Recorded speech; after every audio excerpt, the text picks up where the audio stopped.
I'm Evelyn Hartwell, 28, the useless daughter in my successful family. I grew up in Silicon Valley with tech executive parents who never missed a chance to compare me to my brilliant older brother Nathan. While they celebrated his every achievement, my interests were dismissed as pointless distractions. But behind their backs, I was building something they couldn't imagine. At our last family gathering, everything changed when I finally revealed my secret. Their shocked faces told me everything I needed to know. Before I continue my story, let me know where you're watching from in the comments. Hit that like and subscribe button, and get ready for the moment that left my perfect brother completely speechless. My childhood in Palo Alto was comfortable by most standards. We lived in a spacious house with a manicured lawn in an upscale neighborhood where most parents worked for major tech companies.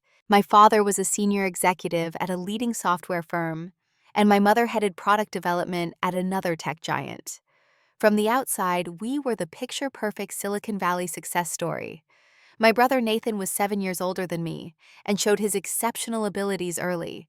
By age 5, he was solving complex math problems. By 8, he was coding simple games. My parents recognized his brilliance immediately and poured everything into nurturing his talent. Extra classes, private tutors, expensive equipment. Nothing was too much for their prodigy. I was different from the beginning. Instead of equations and algorithms, I gravitated toward colors and stories. I would spend hours drawing elaborate pictures and creating fictional worlds in my notebooks. My mother would find my artwork and stories with a tight smile that never reached her eyes. "That's nice, Evelyn. But wouldn't you rather learn something useful?" The first time I heard myself referred to as the useless daughter is etched permanently in my memory. I was 10 years old, hiding at the top of the stairs during one of my parents' dinner parties. The house was filled with their colleagues, all successful tech professionals discussing innovation and market disruption between sips of expensive wine. "Nathan just won the regional science competition," my father announced proudly to the gathered guests. "His algorithm improved processing efficiency by 30%. The MIT recruiter said they're already interested in him." There were impressed murmurs and congratulations. Then someone asked, "And what about your daughter? Is she following in her brother's footsteps?" There was a brief pause before my mother laughed lightly. "Oh, Evelyn is our artistic one. She's always drawing or writing stories." "Not everyone can be a genius," my father added. "We've got the brilliant son and the useless daughter. At least one of them will carry on our legacy." The adults laughed and the conversation moved on, while I sat frozen on the stairs, the words cutting deeper than they could know. That night I cried silently into my pillow, determined that they wouldn't hear my pain. Through elementary and middle school, I tried desperately to gain their approval.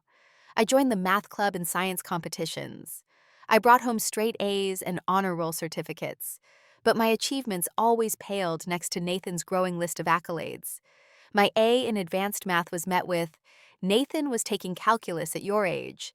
My science fair ribbon was diminished by, "Remember when Nathan's project was featured in Tech Today magazine?" My saving grace during those years was my best friend Talia Rodriguez. She lived 3 houses down and had parents who celebrated her quirky personality and creative endeavors. In her home, I found the validation mine never provided. "Your drawings are amazing, Evelyn," Talia's mother would say, actually looking at my work. "You have a unique perspective. Your parents just don't understand art," Talia would reassure me after particularly difficult days. Not everyone thinks in ones and zeros.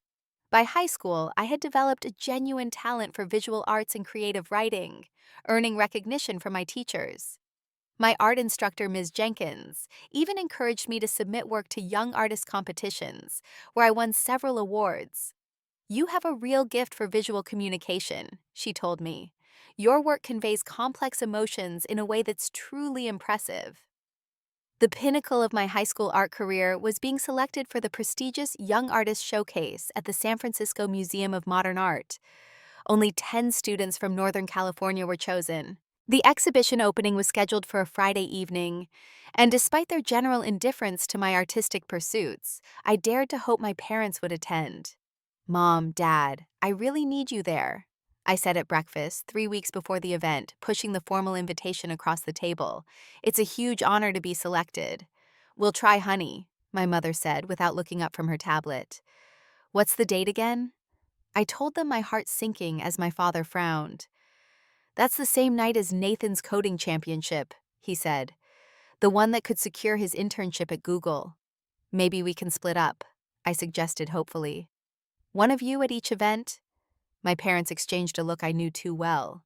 Nathan's competition is too important, my mother said finally. There will be other art shows, Evelyn.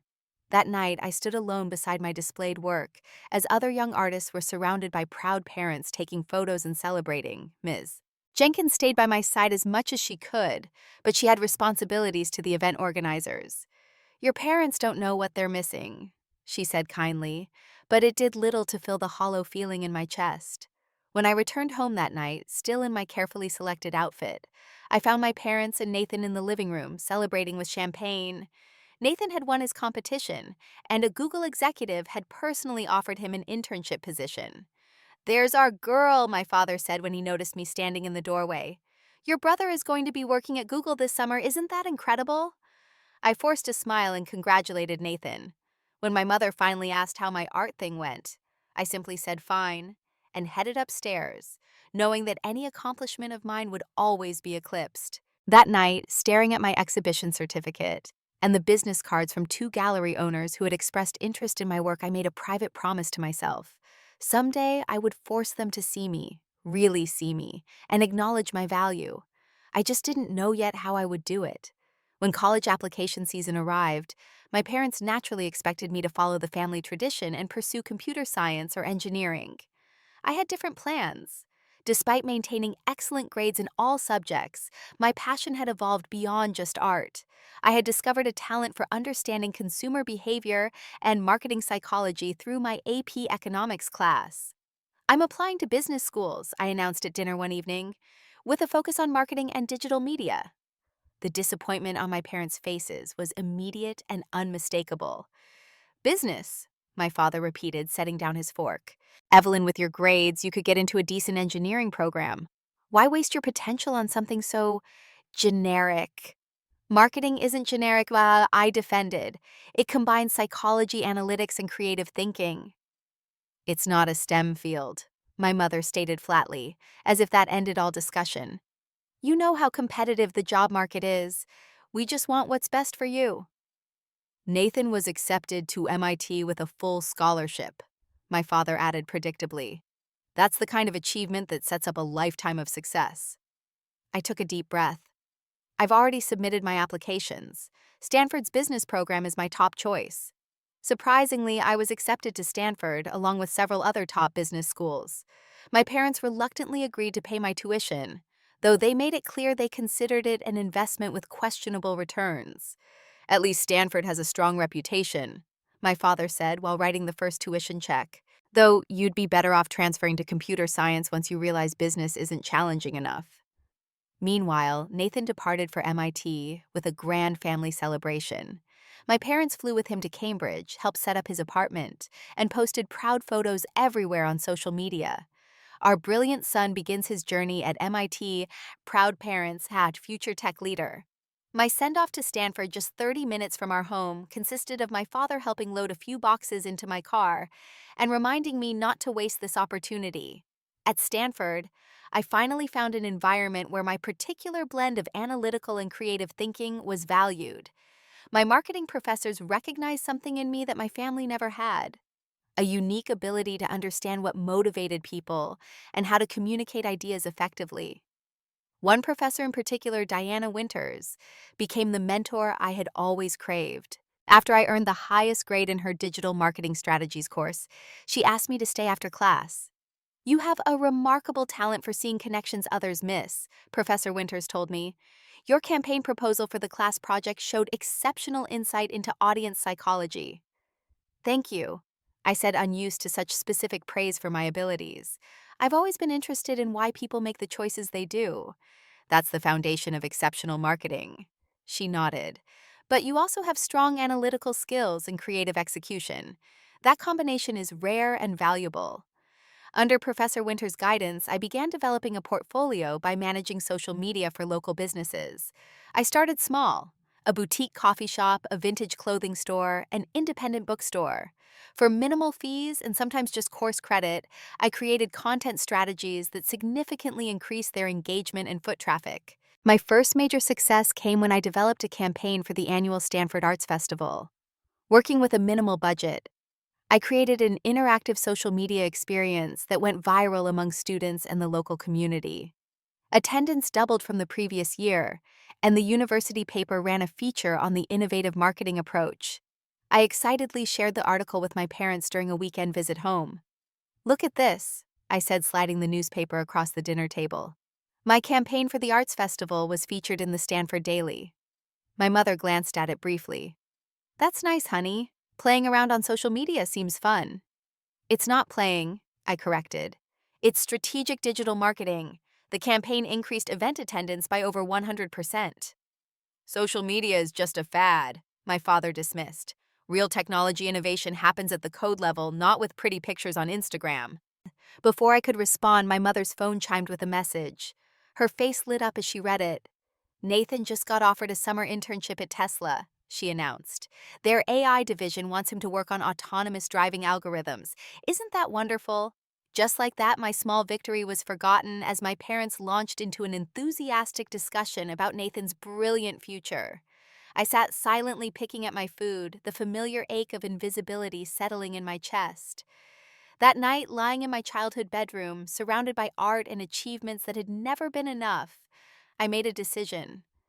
I would stop seeking validation from people incapable of seeing my worth. Instead, I would channel my energy into building something significant, something even they couldn't ignore. The next day, I accepted Professor Winter's offer to join a competitive marketing internship program for the summer. When my parents asked why I wasn't looking for real jobs like Nathan, I simply said, "I have a plan," and left it at that. For once, I didn't care if they approved. I was charting my own course now. My graduation from Stanford Business School with honors barely registered on my family's radar. My parents attended the ceremony but spent most of it talking about Nathan's recent job offer from a major tech company after completing his master's degree at MIT. Even during the reception afterward, when several professors came to congratulate me on my exceptional thesis project, my father managed to steer the conversation toward my brother's accomplishments. "Nathan just patented a new algorithm," he told my thesis advisor, who had been praising my work. "He's already being called one of the most innovative minds in the industry." I had long stopped expecting anything different, so instead of feeling hurt, I focused on my plans. With my business degree in hand, I decided to move to San Francisco with 2 classmates to save on rent while establishing myself professionally. Our apartment was tiny, 3 bedrooms barely bigger than closets, a living room that doubled as our dining area, and a kitchen where we could barely fit 2 people at once. It was a far cry from my parents' spacious Palo Alto home, but it represented something precious: independence. I took an entry-level position at a digital marketing agency to pay the bills and learn the industry from the inside. The job was demanding with long hours and demanding clients, but I absorbed everything like a sponge. By day, I executed campaigns for established brands. By night, I worked on my own business plan.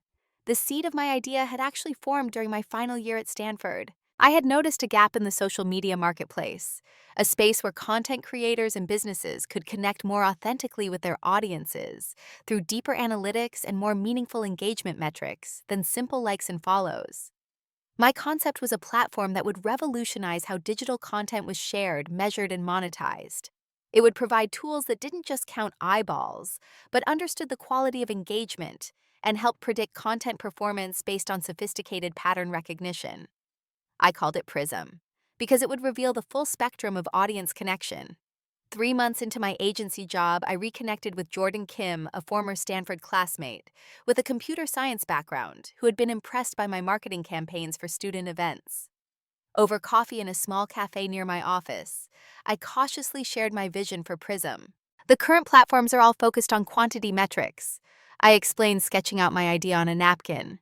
"But what if we could create something that measures quality engagement and helps creators understand why certain content resonates more deeply?" Jordan's eyes lit up. "You're talking about advanced sentiment analysis and behavioral prediction algorithms. That's cutting edge." "Exactly." I nodded. combining human psychology with data science to create something more meaningful than what's currently available. This could be huge, Jordan said after thinking for a moment, but it would take significant development resources. I know, I admitted. That's the part I haven't figured out yet. From that conversation, a partnership was born. Jordan had been doing freelance development work and was equally eager to build something of his own. We began meeting 3 nights a week in my tiny apartment after my roommates had gone to bed, working until the early hours of the morning to develop a business plan and basic wireframes. Our biggest challenge was funding. We needed capital to build even a minimal viable product, but neither of us had savings or assets to leverage. Traditional banks wouldn't lend to a speculative tech startup with no revenue, and venture capitalists wanted to see at least a prototype before investing. I deliberately kept my startup ambitions secret from my family. The thought of sharing my idea only to have it dismissed as another one of my impractical pursuits was more than I could bear. Instead, I focused on finding alternative funding sources. 6 months into our planning, I remembered Professor Winter's encouragement during my studies. With nothing to lose, I reached out to her with our business plan and prototype designs. "This is precisely the kind of innovative thinking I saw in you," she said after reviewing our materials. "I'm not a major investor myself, but I know people who might be interested. Let me make some introductions." Professor Winters connected us with a small angel investor who specialized in early-stage funding for female entrepreneurs. After 3 nerve-wracking pitch meetings, we secured a modest investment of $150,000, enough to build our MVP and operate for approximately 6 months if we kept expenses minimal. With funding in hand, I made the leap and quit my agency job to focus on Prism full-time. When my parents called for our monthly check-in, I chose my words carefully. "I've left the marketing agency," I said. "I'm pursuing a new opportunity." "You got laid off," my mother immediately assumed. "The job market is so volatile these days." "No, I chose to leave," I corrected. "I'm working on a new project." "What kind of project could be worth leaving a stable job?" my father questioned. "Please tell me it's not another one of your creative ventures." I hesitated, then took the easier path. "The economy is shifting. The company was making cuts anyway." "Well, you should talk to Nathan," my mother suggested predictably. "His company is expanding their marketing department. I'm sure he could put in a good word for you. That's what you need. A position at a real technology company." "Thanks. I'll think about it." I lied, already pulling away emotionally from the conversation. Thanksgiving that year was particularly difficult. Gathered around my parents' dining table with extended family, I became the cautionary tale in contrast to Nathan's shining success. "Nathan just closed a major deal with an international client," my father announced proudly. "The CEO personally commended his innovation." "And what are you doing these days, Evelyn?" my aunt asked politely. Before I could answer, my mother jumped in. "Evelyn is between jobs right now. She's taking some time to figure things out." "I'm actually working on starting my own company," I said firmly. My father nearly choked on his wine. "Company? You mean like those little social media management gigs you did in college?" "It's a technology platform," I explained, trying to keep my voice steady. "For content analytics and audience engagement." "Oh, honey," my mother said with the condescending tone I knew too well. "The tech space is so competitive. Those kinds of startups fail every day." "That's right," my father agreed.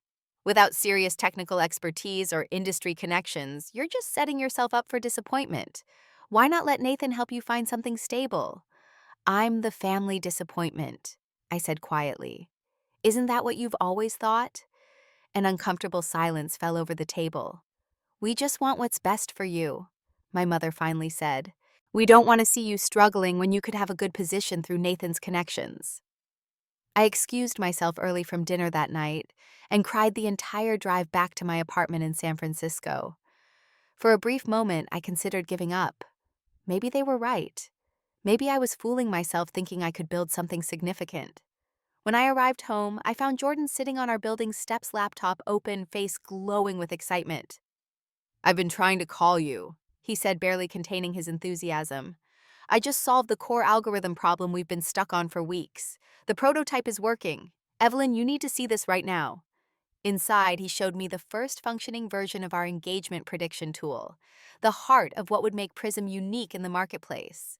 Watching it successfully analyze test content and accurately predict engagement patterns, my doubts began to fade. That night marked a turning point. The family disappointment had just taken her first real step toward becoming something they could never have imagined. The early days of Prism were a constant struggle against the clock. Our seed funding provided a narrow runway, 6 months to prove our concept was viable before we ran out of money. We rented a small corner in a co-working space in Oakland, where the rates were cheaper than San Francisco, surviving on coffee and determination. Our team consisted of just 4 people, me as founder and CEO, handling business strategy, marketing, and client acquisition. Jordan as CTO, leading technical development. Mia, a data scientist Jordan knew from MIT, who believed in our vision enough to take equity instead of a full salary. And Riley, a UX designer who had been laid off from a major platform and was willing to take a chance on us. The pressure was immense. While we worked 18-hour days building and refining our platform, my family continued applying their own unique form of pressure. "Have you found a real job yet?" became my mother's standard greeting during our increasingly infrequent calls. "I'm working on my company," I would respond, trying to keep the defensiveness from my voice. "Evelyn, it's been months now," my father said during one particularly difficult call. "This little internet project was cute at first, but it's time to get serious about your career." Meanwhile, Nathan's star continued to rise. He had been promoted to senior developer at his company and was featured in a technology magazine as one of the 30 under 30 innovators to watch. My parents sent the article to everyone they knew, including me, with a note saying, "Isn't your brother amazing? Such a brilliant mind." During a weekend visit home that I had reluctantly agreed to, my parents held a dinner party to celebrate Nathan's recent achievements. I sat quietly at the table as family friends and my parents' colleagues asked Nathan detailed questions about his work and career trajectory. "We always knew he would do extraordinary things," my mother told the gathered guests. "From the time he was a small child, his brilliance was obvious." "And Evelyn, what are you up to these days?" asked one kind guest, clearly trying to include me in the conversation. "Oh, Evelyn is still trying to find her path," my father answered for me. "She's playing entrepreneur for now."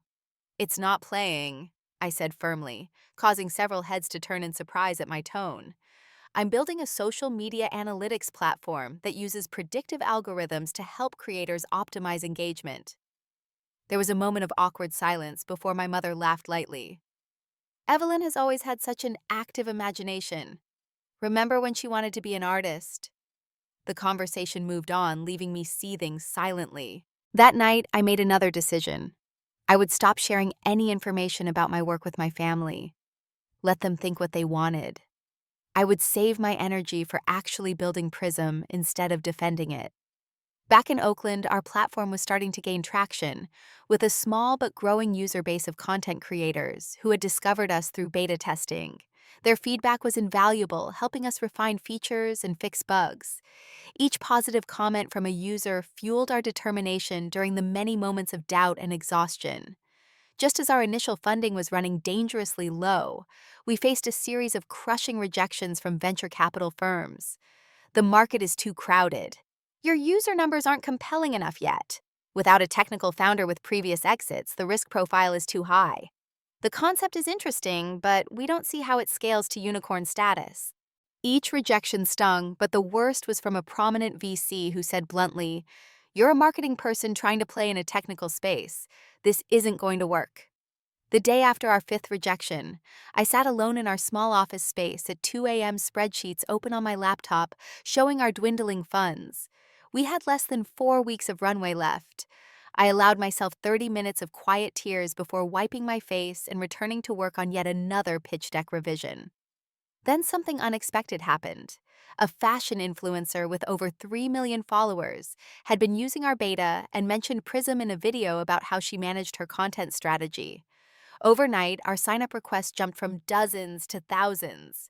Our servers crashed from the traffic, and Jordan spent 48 hours straight rebuilding our infrastructure to handle the volume.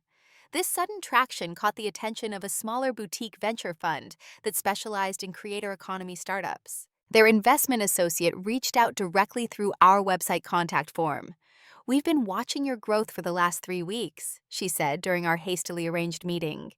"Your user retention metrics are the best we've seen in this space. We'd like to learn more."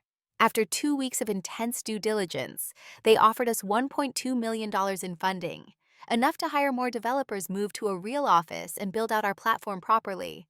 The term sheet arrived on the same day I received a text from my mother. "Nathan just bought a beautiful house in Palo Alto, 4 bedrooms, pool, home office. When are you going to get serious and start building a real future for yourself?" I didn't respond to the text. Instead, I signed the term sheet and took our small team out to celebrate. The funding allowed us to accelerate development and begin proper marketing efforts. We hired 6 more people, moved to a legitimate office in San Francisco's Soma district, and launched the official version of our platform. Early adopters quickly became vocal advocates, and our user base grew steadily. As Christmas approached, I dreaded the annual family gathering, but couldn't find a reasonable excuse to skip it. I arrived at my parents' home with a practiced smile and prepared responses about my job situation. The family dinner went exactly as expected. Nathan dominated the conversation with stories about his major project launches and industry connections. My parents beamed with pride, occasionally turning to me with looks that clearly communicated their disappointment. "Evelyn is still doing her internet startup thing," my mother explained to relatives when asked about me. "We're hoping she'll outgrow it soon and find something stable." "It's not a phase," I said quietly. "We just closed a funding round and have thousands of active users." "Thousands," my father scoffed. "Nathan's latest feature has millions of users. That's what success looks like in the tech world." I simply nodded and changed the subject, knowing that nothing I said would change their perception. That night in my childhood bedroom, I made a list of quarterly goals for Prism that would guide our growth strategy for the coming year. The family disappointment was finding strength in their dismissal. 3 months later, Prism hit its first major milestone: 1 million registered users across our platform. We celebrated in our office with champagne and takeout, the team that had grown to 15 people now feeling like the family I had chosen, rather than the one I was born into. A week later, a major technology publication ran a feature on emerging platforms changing the creator economy, with Prism highlighted as a top innovation. I kept the article to myself, not sharing it with my family, who had long since stopped asking for specific details about my hobby company. What I didn't know was that this silence was about to be broken in a way none of us could have anticipated. A year after our first substantial funding round, Prism had evolved from a struggling startup to a recognized player in the creator economy. We had expanded to 35 employees, moved to larger offices in San Francisco, and our user base had grown to over 3 million active accounts. Major brands were beginning to use our analytics tools alongside individual creators, and our revenue was showing steady month-over-month growth. I had settled into my role as CEO, growing more confident in board meetings and industry events. The insecure daughter seeking validation had been replaced by a focused leader who made decisions based on data and vision rather than emotional need for approval. I had even begun mentoring female founders through an accelerator program, sharing lessons from my journey. Through all of this growth, I maintained my policy of sharing minimal information with my family. Our conversations had fallen into a predictable pattern. They would talk extensively about Nathan's achievements, ask me cursory questions about my project, and then quickly return to more Nathan-centric discussions. I had made peace with this dynamic and stopped expecting anything different.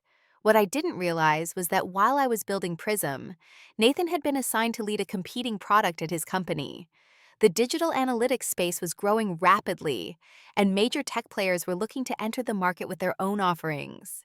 Nathan, with his technical expertise, was a natural choice to head development for his employer's new engagement analytics platform.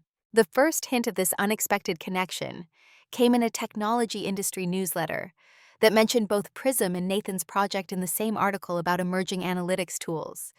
The writer had no idea about our family connection, simply listing promising platforms in the space. I stared at my brother's name in the article with a strange mix of emotions: surprise, amusement, and a touch of competitive fire. The following weekend was our parents' wedding anniversary, and the whole family gathered for dinner at their favorite restaurant in Palo Alto. As usual, the conversation centered around Nathan's work and accomplishments.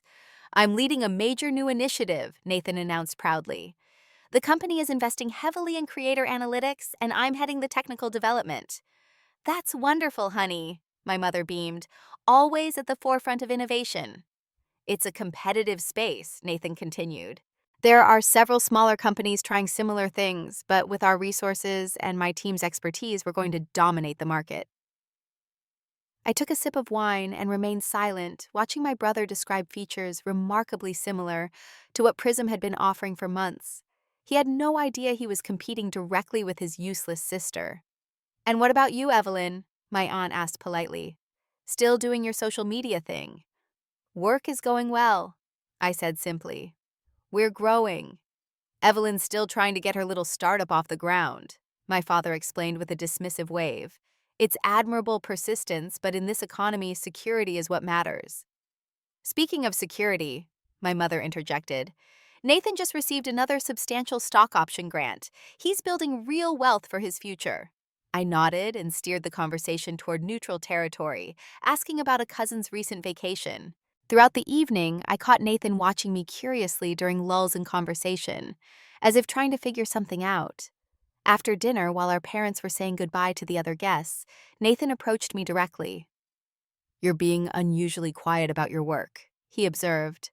"Normally, you at least try to explain what your company does, even if Mom and Dad don't get it." I shrugged.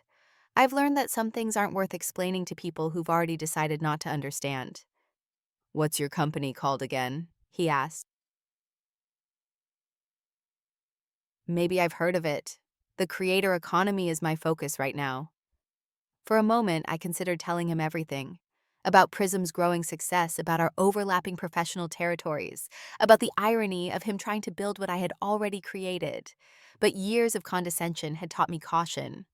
"It's not important," I said instead. "Good luck with your new project." Over the next few months, Prism continued its growth trajectory. We closed another funding round that valued the company at $300 million, a figure that still seems surreal to me.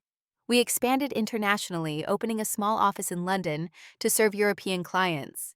Major industry publications began featuring our platform and my leadership journey regularly. Throughout this period, I maintained my information firewall with my family. They knew I was still working on my company, but had no idea of its scale or success. Meanwhile, through industry channels, I kept tabs on Nathan's competing project, which was struggling with delays and feature limitations. The contrast between my public and private identities grew increasingly stark. In the business world, I was recognized as an innovative founder disrupting the analytics space. At family gatherings, I was still the underachieving daughter who couldn't find a real job like her brilliant brother. As our parents' annual anniversary dinner approached again, I found myself at a crossroads. For years, I had accepted their dismissal of my abilities and achievements, using it as fuel for my determination, rather than confronting it directly. But as Prism's success continued to grow, the charade was becoming increasingly difficult to maintain. The dinner was scheduled at the same upscale restaurant as the previous year.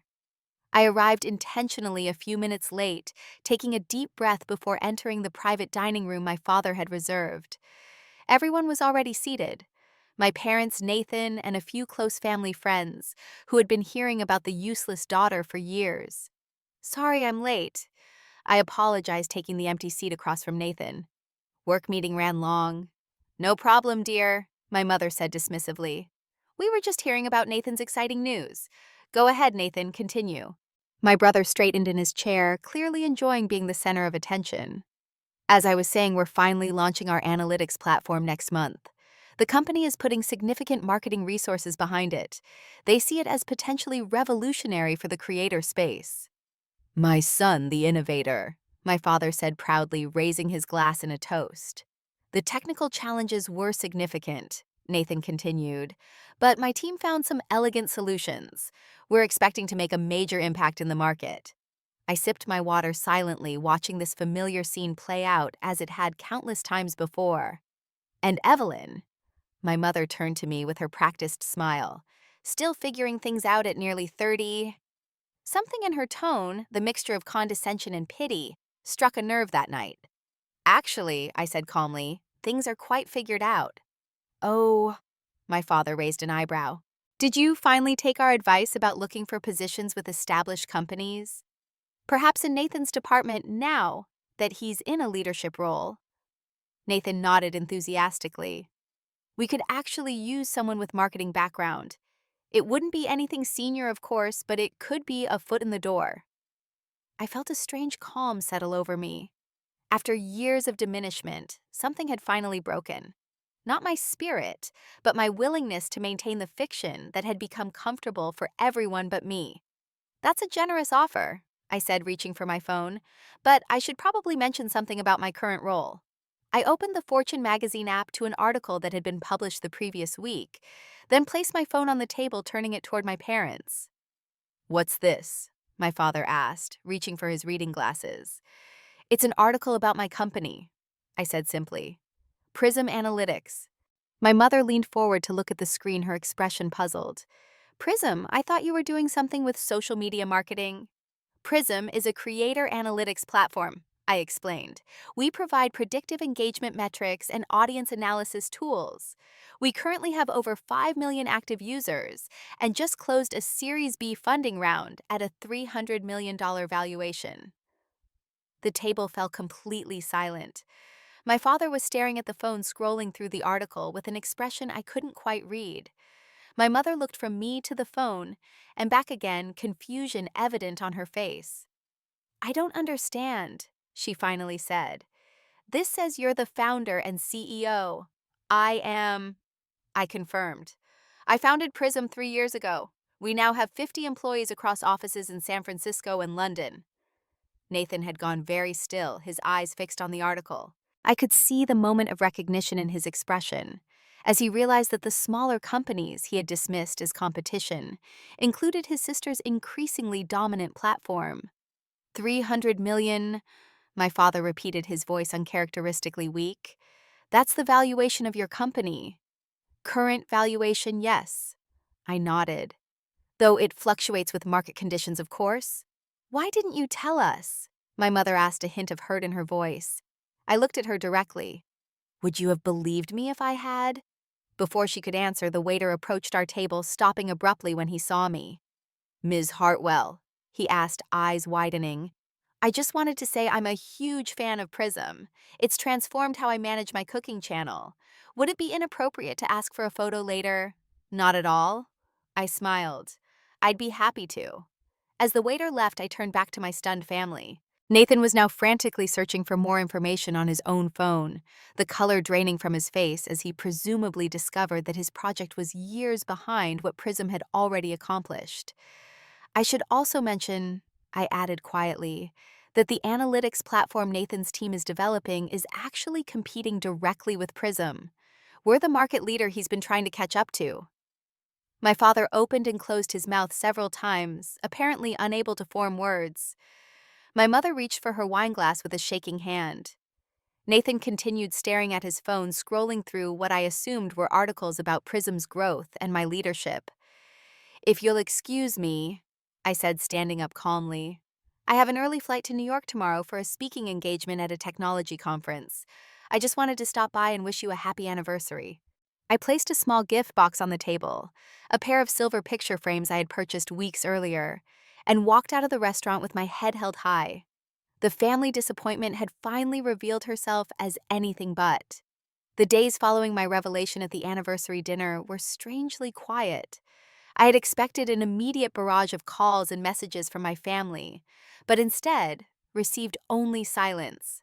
As I flew to New York for my scheduled speaking engagement at the Women in Tech Summit, I found myself reflecting on the years of dismissal and undermining that had paradoxically fueled my determination to succeed. 3 days later, as I was preparing to return to San Francisco, the first message came through, from Nathan. Can we talk, just the two of us? We arranged to meet at a quiet coffee shop near my hotel in San Francisco the following afternoon. When I arrived, Nathan was already there, looking uncharacteristically nervous. Gone was the confident tech prodigy who had dominated family gatherings for decades. I've spent the last few days researching Prism, he said after we had settled with our drinks. It's remarkable. The engagement prediction algorithm is genuinely innovative. Thank you, I said simply. Why didn't you tell me? He asked, a hint of hurt in his voice. All this time you let us believe you were struggling with some small-time startup. I considered my answer carefully. Would it have changed anything if I had told you? Would you have suddenly respected my work after years of dismissing my abilities? Nathan looked down at his coffee. I would like to think so. The truth is, I continued, I stopped needing your approval, or mom and dad's, a long time ago. It became liberating to build something without the weight of family expectations or judgments. I feel like an idiot, Nathan admitted. The platform my team has been developing for 18 months has been trying to catch up to what you already built. We've been citing Prism as our primary competition in internal meetings, without any idea it was your company. There was something satisfying about this confession, but I took no joy in his discomfort. Years of being the family disappointment had taught me empathy rather than vengeance. The market is large enough for multiple players, I assured him. Your approach has technical merits of its own. That's generous of you to say. Nathan paused, seeming to struggle with his next words. I owe you an apology, Evelyn, a big one. I've been complicit in diminishing your talents and abilities for years. I accepted the role of the golden child without ever questioning what that meant for you. His apology was unexpected and touched something deep within me, a wound that had been open for so long I'd forgotten it could heal. I never hated you for it, I told him truthfully. You didn't create the dynamic. But I benefited from it, he acknowledged, and I never challenged it. He looked up, meeting my eyes directly. I'm proud of you, Evelyn. What you've built is extraordinary. Not just the company, but the strength of character it took to do it while being constantly underestimated. Our conversation lasted for hours, stretching beyond apologies into genuine connection. Nathan shared the technical challenges his team was facing, and I offered insights from Prism's development journey. For the first time in our adult lives, we spoke as equals, two professionals with different strengths and perspectives. As for my parents, their response was more complicated. My father called a week after the dinner, his voice uncharacteristically hesitant. Your mother and I have been doing some research, he began awkwardly. We had no idea Prism had such prominence in the industry. It's been a long journey, I said neutrally. We're very proud of what you've accomplished. He continued, sounding rehearsed. We always knew you had potential. The revisionist history was predictable, but still stung.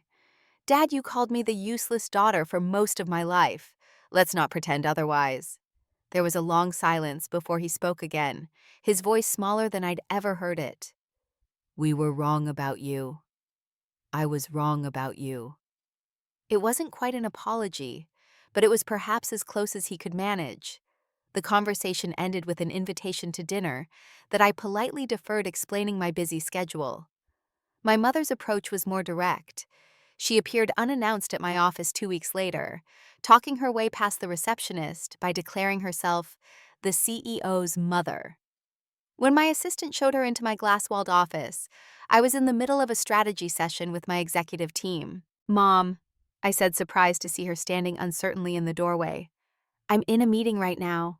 I can see that, she replied, looking around at my modern office with its views of the San Francisco skyline. I can wait. After wrapping up the meeting, I found her sitting in our reception area, studying the framed magazine covers featuring Prism and occasionally me. Would you like a tour? I offered, unsure of how to navigate this unexpected visit.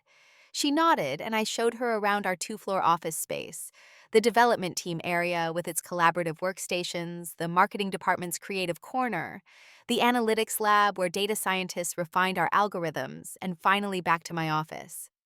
All of this, she said, finally gesturing around, you built all of this while we were telling you to get a real job. I did, I confirmed. I don't understand why you didn't tell us, she said, echoing Nathan's question.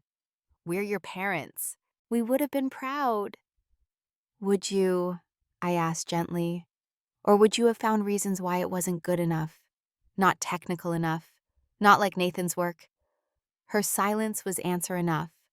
I needed to build this without the weight of your expectations or criticisms, I explained. I needed to know I was doing it for myself, not to prove something to you and Dad. And now, she asked, where do we go from here? It was a fair question, and one I had been considering since the anniversary dinner. The years of dismissal couldn't be erased by a sudden recognition of my success. The damage had been done, patterns established that wouldn't change overnight. I think we start by acknowledging the reality of our past relationship, I said carefully. Not rewriting history, but accepting it and deciding if we want something different moving forward. Our conversation that day didn't resolve decades of complicated family dynamics, but it opened a door to a new kind of relationship, one based on who we actually were, rather than who my parents had decided I should be.